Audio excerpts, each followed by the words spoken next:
Cartagena, Spain, a Russian cargo ship likely carrying 2 nuclear reactors for submarines, possibly destined for North Korea, suffered a series of explosions and sank in unexplained circumstances, about 60 miles off the coast of Spain, a CNN investigation has found. The extraordinary fate of the Ursa Major has been shrouded in secrecy since it sank on December 23, 2024, but it may mark a rare and high-stakes intervention by a Western military to prevent Russia from sending an upgrade in nuclear technology to a key ally, North Korea. CNN reporting suggests the ship set sail just 2 months after Kim Jong-un had sent troops to assist with Moscow's invasion of Ukraine. A flurry of recent military activity around its remains has deepened the mystery around its cargo and destination. U.S. nuclear sniffer aircraft have flown over the sunken ship twice in the past year, according to public flight data, and its wreckage was also visited a week after it sank by a suspected Russian spy ship, which set off for further explosions. According to a source familiar with the Spanish investigation into the incident, the Spanish government has said little, only releasing a statement on February 23 after pressure from opposition lawmakers. It confirmed that the ship's Russian captain had told Spanish investigators the Ursa Major was carrying components for 2 nuclear reactors similar to those used in submarines, and that he was unsure if they were loaded with nuclear fuel. The series of events which led the Ursa Major to sink to the bottom of the Mediterranean Sea remains unclear. It may have involved the use of a rare type of torpedo to breach the ship's hull. According to the Spanish investigation, as described by the source familiar with its contents, the incident occurred in the closing weeks of Joe Biden's presidency, when the war in Ukraine was peaking in Moscow's favor, and there was a strong desire not to directly escalate with Moscow. The Ursa Major, also known as Sparta III and a veteran of Russia's military campaign in Syria where it was used to evacuate Russian equipment, docked in the fuel port of Ust-Luga in the Gulf of Finland on December 2, before moving to a container facility in St. Petersburg's docks. The ship's public manifest said it was bound for Vladivostok, in Russia's Far East, when it departed on December 11, carrying 2 large manhole covers, 129 empty shipping containers, and 2 large leaper cranes. In October that year, its owner, the state-linked Oboronlogists, said in a statement that their ships had been licensed to carry nuclear material. Time-lapse video footage of the Ursa Major's loading at Ust-Luga, analyzed by CNN, shows containers being put inside the hull, with a gap left below where the manhole covers would later sit. The ship moved down the French coast, before Portuguese Navy aircraft and vessels tracked it through their waters. According to a statement from the Navy, 2 Russian military ships, the Ivan Gren and Alexander Otrakovsky, escorted the vessel, and on the morning of December 22, the Portuguese Navy dropped the tail, the statement added.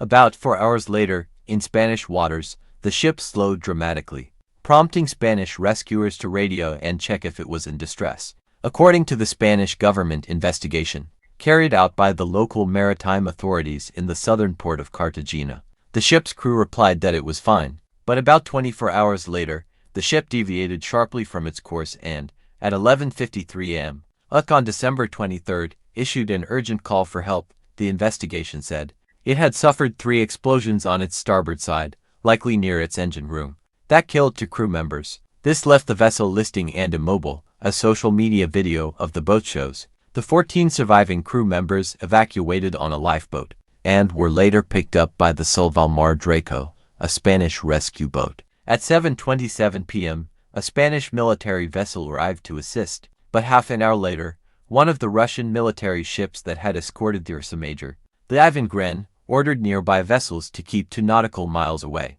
and later asked they return the rescued crew immediately. The Spanish maritime rescue authorities insisted they must conduct a rescue operation and send a helicopter to the ship to check for survivors. Footage seen by CNN shows a rescuer trying to enter the ship's engine room, but finding it sealed. The Spanish rescuer checks the living quarters for survivors and peers inside the ship's containers to see it filled with trash, fishing nets and other equipment. According to the video, the Ursa Major appeared stable and unlikely to sink soon, according to the source familiar with the investigation. But at 9:50 p.m., the Ivan Gren fired a series of red flares over the scene, and 4 explosions followed. 4 similar seismic signatures were registered at that exact time, in that approximate area, the pattern of which resembled underwater mines or overground quarry blasts. The Spanish National Seismic Network told CNN. By 11:10 p.m., the Ursa Major was reported sunk. According to the source familiar with the Spanish investigation, the 14 Russian survivors were brought ashore in the port city of Cartagena, where they were debriefed by Spanish police and investigators. The Russian captain was reluctant to speak about the ship's alleged contents, fearing for his safety. According to the statement from the Spanish government to opposition lawmakers, the captain came under pressure to clarify what he meant by manhole covers. The items originally listed on the ship's manifest, the statement added. He finally confessed that they were the components of 2 nuclear reactors, similar to those used by submarines. According to his testimony, and without being able to confirm it, they did not contain nuclear fuel. The source familiar with the investigation said the Russian captain, named as Igor Anisimov, believed he would be diverted to the North Korean port of Rason to deliver the 2 reactors. The Spanish investigation analyzes the unlikely choice of a round-the-world boat trip to deliver a cargo of 2 cranes, 100 empty containers, and 2 large manhole covers, sailing from one Russian port to another. Despite the extensive rail network that spans the country, the investigation suggests the cranes were aboard to assist delivery of a sensitive cargo.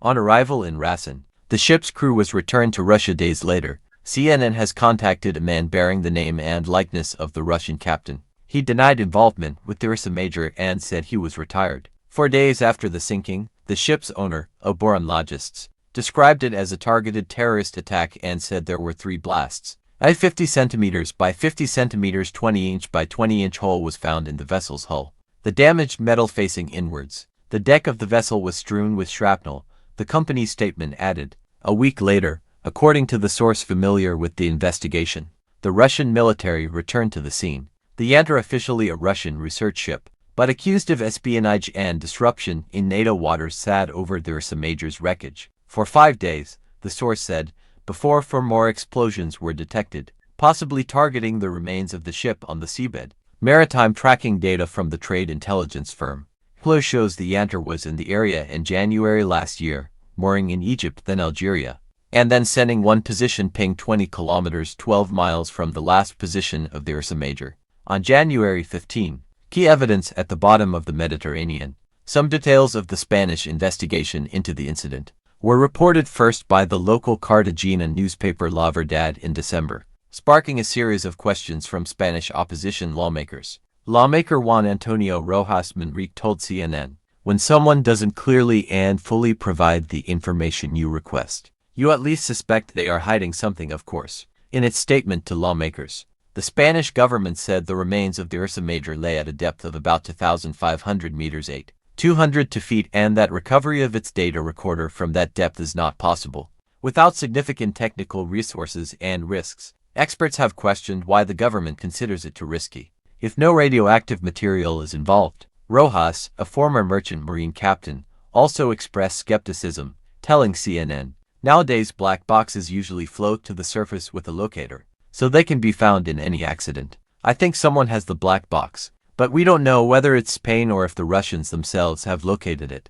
The US military has also shown an interest in the area, twice sending a rare and sophisticated nuke sniffer aircraft, known as a WC-135R and based in Nebraska, over the scene of the incident since the Ursa Major sank once on August 28 last year, and again on February 6 this year, according to publicly available flight data. A spokesman for the 55th Wing Base in Offutt, Nebraska, Chris Pierce, confirmed the aircraft's role usually supports nuclear debris collection and analysis. He added, "We cannot provide additional details regarding specific flight routing, mission findings, or any partner-related coordination." Another WC-135R took a relatively similar flight path 13 months before the Ursa Major sank, suggesting interest in the area may have predated the sinking, or be routine. It is unclear if these two rare and costly flights by aircraft usually flown in secrecy and used to detect nuclear activity in the Russian Arctic or around Iran found any contamination traces from the Ursa Major's wreckage. The Spanish government has given no indication that it fears radiation along its southern coast,